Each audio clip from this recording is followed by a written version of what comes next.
Hello partners. Last week அதாவது Friday Nifty 50 பார்த்தீங்கன்னா 24,10 close ஆயிருந்துச்சு. -33 பாயிண்ட்லையும் சென்செக்ஸ் 79,032 க்ளோஸ் ஆயிருந்துச்சு. கிட்டத்தட்ட 210 பாயிண்ட் டவுன்ல இருந்துச்சு. நிஃப்டி பேங்க் வந்து 429 பாயிண்ட் வந்து டவுன்ல இருந்துச்சு.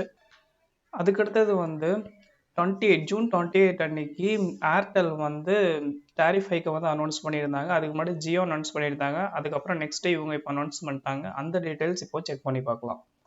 ஏர்டெல்லும் நெக்ஸ்ட்டு டாரிஃப் ஹைக் பண்ணியிருந்தாங்க. அது எந்த ரேஞ்சில் இருக்குன்னு பார்த்தீங்கன்னா 179க்கு நீங்கள் ரீசார்ஜ் பண்ணியிருந்தீங்க. இப்போ 199க்கும் 455ல ரீசார்ஜ் பண்ணியிருந்தீங்கன்னா 509க்கும் அதே மாதிரி 1799 ரீசார்ஜ் பண்ணியிருந்தீங்கன்னா 2000க்கும் ரீசார்ஜ் பண்ணுற மாதிரி இருக்கும். அதே மாதிரி எல்லாமே வந்து அதிகமாக இருக்குது. கிட்டத்தட்ட 479க்கு ரீசார்ஜ் பண்ணிங்கன்னா 579, 549க்கு ரீசார்ஜ் பண்ணிங்கன்னா 649, 719 தான் மேக்ஸிமம் எல்லாம் ரீசார்ஜ் பண்ணியிருப்பீங்க. அதை வந்து 859 இப்போ மாறிடுச்சு.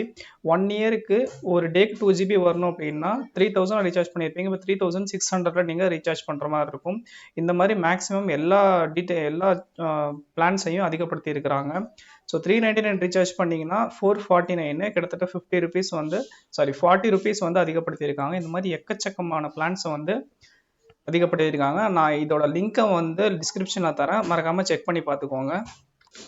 நெக்ஸ்ட்டு மஹேந்திரா அண்ட் மஹேந்திரா வந்து டிவிடன் அனௌன்ஸ் பண்ணியிருந்தாங்க.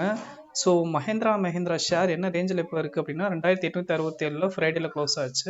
கிட்டத்தட்ட -0.77% வந்து இருந்துச்சு. ஸோ அவங்க எவ்வளோ டிவிடன் அனௌன்ஸ் பண்ணியிருந்தாங்க அப்படின்னு பார்த்தீங்கன்னா ஒரு ஷேருக்கு 21 ரூபா 10 காசு வந்து டிவிடன் அனௌன்ஸ் பண்ணியிருந்தாங்க. கிட்டத்தட்ட 422% ஆஃப் தி ஷேர் அப்படின்னு சொல்லியிருக்கிறாங்க.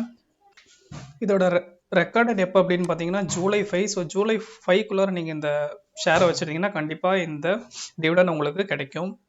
இன்றைக்கி முக்கியமாக இன்ஃபார்ம் பண்ணணும்னு நினச்சது என்னென்னா ஏர்டெல் ப்ரைஸ் ஹைக்கு தான். ஸோ அதை வந்து அந்த டீட்டெயில்ஸ் வந்து நான் டிஸ்கிரிப்ஷனில் போடுறேன், செக் பண்ணிக்கோங்க. மற்றபடி இம்பார்ட்டண்ட் அப்டேட்ஸ் ஏதாவது வந்துச்சுன்னா நான் உங்களுக்கு வந்து நாளைக்கு அப்டேட் பண்ணுறேன். லாஸ்ட் 1 வீக்கில் ஏர்டெல் ஷேர் வந்து 38 ரூபா அதிகமாக இருந்துச்சு. அதுவே 1 மந்த்துக்கு பார்த்தோம்னா 76 ரூபா அதிகமாக இருக்குது. இதுவே 6 மந்த்ஸ்க்கு 435 ரூபா அதிகமாக இருக்குது. 1 இயர் கால்குலேட் பண்ணோம் அப்படின்னு பார்த்தோம்னா 570 ரூபா அதிகமாக இருக்குது. ஸோ நீங்கள் ஏர்டெல் ஷேரை வச்சுருந்தீங்கன்னா வாங்கலாமா வேணாமா அப்படின்ட்டு நீங்களே கன்சிடர் பண்ணிக்கோங்க. தேங்க்யூ.